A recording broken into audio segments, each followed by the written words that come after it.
Selamat datang kembali di channel Dunia Algoritma.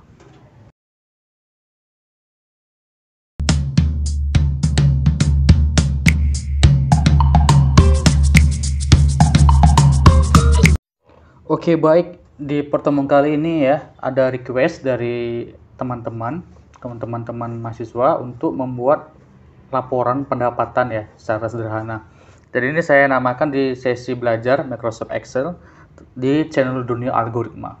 Oke, jadi laporan itu adalah suatu cara dalam berkomunikasi di mana penulis menyampaikan informasi kepada seseorang atau suatu badan karena tanggung jawab yang dibebankan kepadanya.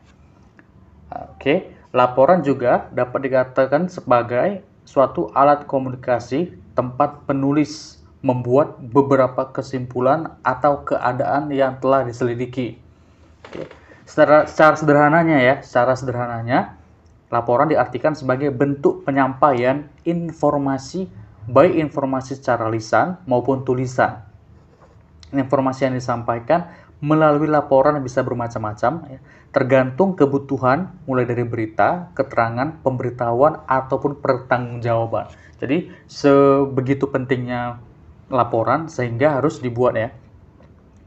Apalagi untuk pengusaha yang memiliki usaha itu laporan keuangan pendapatan itu sangat penting keberadaannya, karena di situ bisa mengetahui nanti aktivitas perdagangannya, aktivitas usahanya itu apakah mengalami keuntungan atau kerugian, dan bagaimana mekanisme selanjutnya begitu. Dalam standar akuntansi, keuangan menjelaskan bahwa tujuan laporan keuangan adalah menyediakan informasi yang menyangkut posisi keuangan ya. Posisi keuangan di sini apakah untung atau rugi, kinerja, serta perubahan posisi keuangan suatu perusahaan yang bermanfaat bagi sejumlah besar pemakai dalam pengambilan keputusan. Dengan adanya laporan keuangan, seorang pemilik usaha mampu membuat sebuah prediksi terhadap bagaimana kondisi perusahaannya. Laporan keuangan juga akan menjadi dokumen paling penting ketika diperlukan proses pencatatan oleh negara dan penagihan dari rekan bisnis. Jadi laporan keuangan ini ya dapat memberikan bukti ya apakah sebuah usaha atau perusahaan itu maju atau tidak dengan adanya laporan keuangan ini. Jadi sebuah perusahaan atau sebuah usaha dapat dikatakan maju apabila memiliki laporan keuangan dan jelas keuntungan, rugi, bahan masuk, bahan keluar, begitu.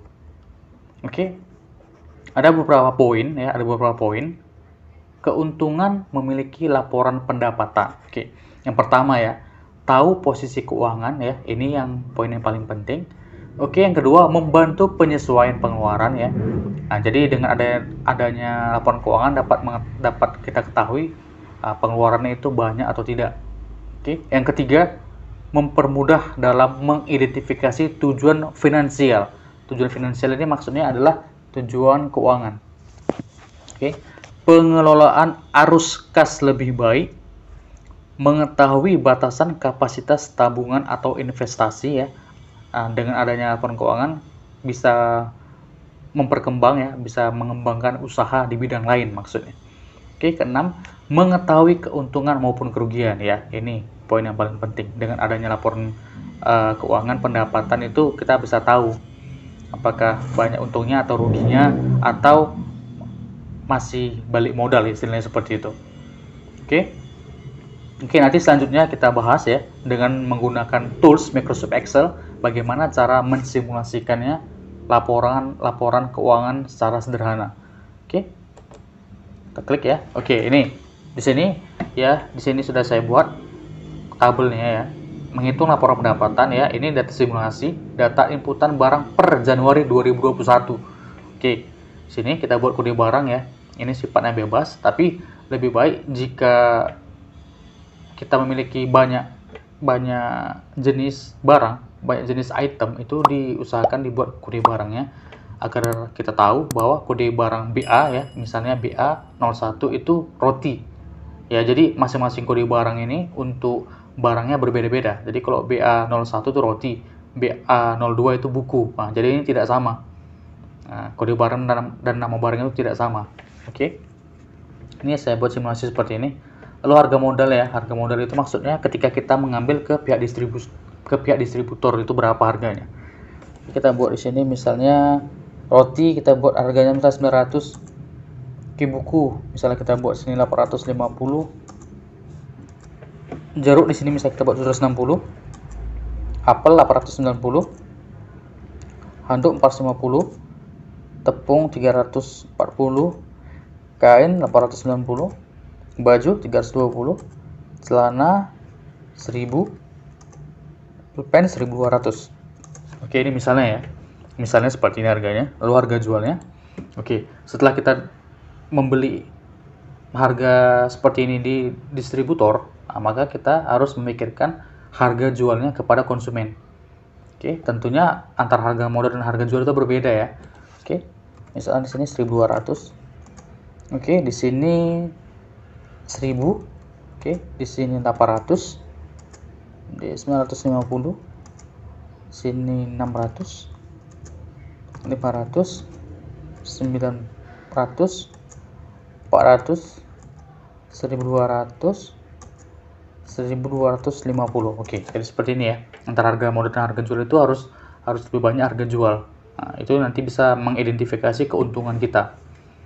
Oke, laku terjual ya.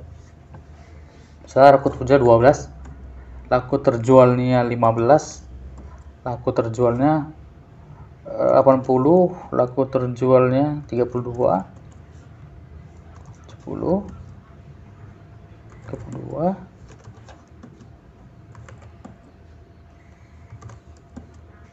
Oke, seperti ini ya laku terjualnya. Ini per satuan ya, roti ya, misalnya satuannya apa, batang gitu.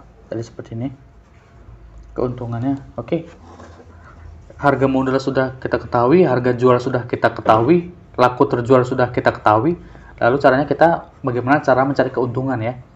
Oke, mencari keuntungan sama dengan buka kurung. Oke, gini ya. Jadi dalam sebentar, oke, kita ginikan. Oke, jadi di sini ya kita untuk menghitung keuntungannya ya secara sederhana sama dengan harga jual, oke, dikurang harga modal, oke, dikali dengan laku terjual, enter. Oke, tarik ke bawah. Oke, dan seperti ini ya. Oke, jadi seperti ini kita dapatkan keuntungannya. Begini rumusnya, harga jual dikurang harga modal ya dikali dengan laku terjual per satuan. Oke, jadi seperti ini hasilnya. Ini pakai rumus sum, ini pakai rumus sum juga. Oke, jadi seperti ini. Jadi ini sederhananya seperti ini ya. Sederhananya ini saya buat hitungan laporan pendapatan per Januari. Oke, jadi seperti ini untuk mencari keuntungannya. Ini sederhana.